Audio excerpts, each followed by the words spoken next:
संसद का माहौल उस दिन बिल्कुल अलग था। चारों तरफ खामोशी और तनाव का मिश्रण। सभी सांसद अपनी अपनी सीट पर बैठ चुके थे। मीडिया के कैमरे बार बार एक ही चेहरे पर फोकस कर रहे थे। ये चेहरा था बहुजन समाज पार्टी की सुप्रीमो मायावती का। उनके चेहरे पर वही पुरानी दृढ़ता, वही आत्मविश्वास और वही तेवर। जैसे ही उन्होंने माइक संभाला, पूरा सदन एकदम शांत हो गया। विपक्षी दलों के सांसद अपनी सीट से आगे झुक गए और भाजपा के सांसद बेचैन होकर इधर उधर देखने लगे। मायावती ने हाथ उठाते हुए कहा, आज मैं भाजपा सरकार से सिर्फ 3 सवाल पूछने आई हूं। इन सवालों का जवाब देश की जनता भी सुनना चाहती है और इतिहास भी याद रखेगा। सवाल उठने से पहले ही भाजपा सांसदों के चेहरे बदलने लगे।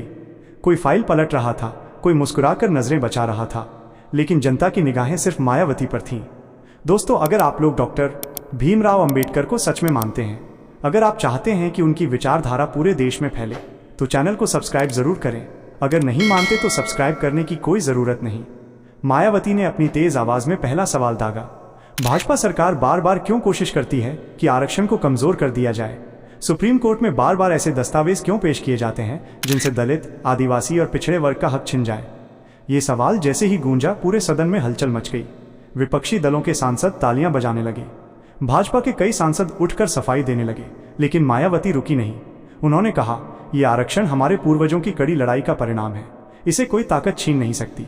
भाजपा सरकार को देश को बताना चाहिए कि आखिर आरक्षण के खिलाफ इतनी साजिशें क्यों होती हैं। ये सवाल सीधा जनता के दिल में उतर गया। टीवी पर देख रही भीड़ तालियों से गूंज उठी। गांव गांव में लोग टीवी स्क्रीन के सामने बैठ गए।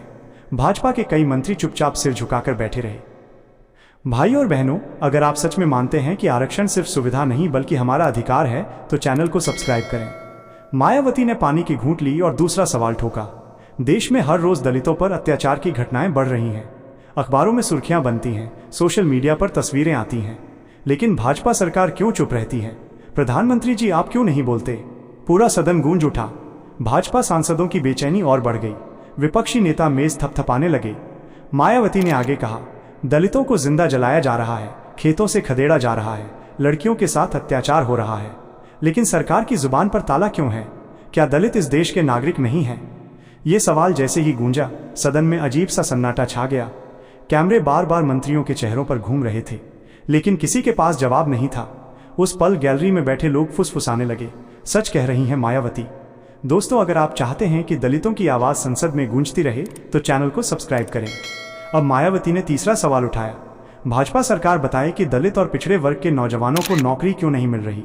लाखों पद खाली हैं, लेकिन भर्तियां नहीं हो रही। दलित बच्चों के लिए छात्रवृत्ति क्यों काट दी जाती है? शिक्षा का हक छीना जा रहा है, आखिर क्यों? ये सवाल जैसे ही उठा, पूरा सदन गूंज गया। नौजवानों की भीड़ टीवी के सामने खड़ी हो गई। बेरोजगार युवाओं के चेहरे पर गुस्सा साफ झलकने लगा। गांव में बैठे नौजवान ने टीवी देखते हुए अपने दोस्त से कहा, देख, यही तो हमारी बात है, पढ़ाई करके भी नौकरी नहीं मिल रही। मायावती ने सीधा मुद्दा उठाया है। पास ही उसकी मां बर्तन मांजते हुए बोली, बेटा, अगर तुम्हारे सवाल संसद तक पहुंच गए हैं तो उम्मीद बाकी है। मायावती ने कहा, दलित और पिछड़े वर्ग का नौजवान आज डिग्री लेकर घर बैठा है। उसकी मां रो रही है, उसका बाप मजदूरी कर रहा है।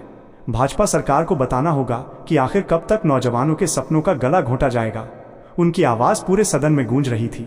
भाजपा मंत्री एक दूसरे की तरफ देखने लगे, लेकिन जवाब कोई नहीं दे पा रहा था। अगर आप चाहते हैं कि दलित नौजवानों की आवाज संसद से लेकर सड़क तक उठती रहे, तो चैनल को सब्सक्राइब करना मत भूलिए।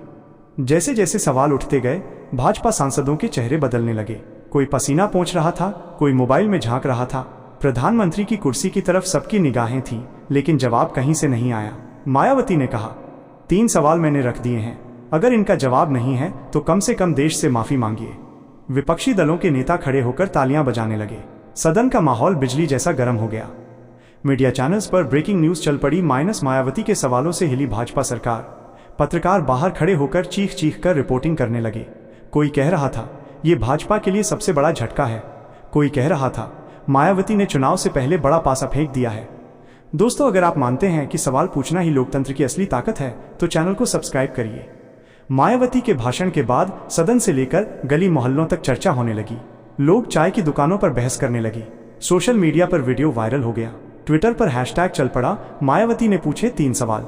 लाखों लोग ट्वीट कर रहे थे, आज मायावती ने संसद में सच्चाई बोल दी। एक कॉलेज के क्लासरूम में छात्रों ने टीवी पर भाषण सुना और खड़े होकर तालियां बजाईं। किसी ने कहा, अगर ऐसे सवाल पूछने वाले नेता रहेंगे तो लोकतंत्र बचा रहेगा। किसी ने लिखा, आज मायावती ने वो कहा जो करोड़ों दलितों और पिछड़ों के दिल में था। गांव में बूढ़े दादा अपने पोते से कह रहे थे, बेटा ये आवाज हमारे अधिकारों की आवाज है, इसे दबने मत देना। पास ही खेत में काम करती औरत ने सिर उठाकर कहा, मायावती ने संसद में हमारी पीड़ा रख दी।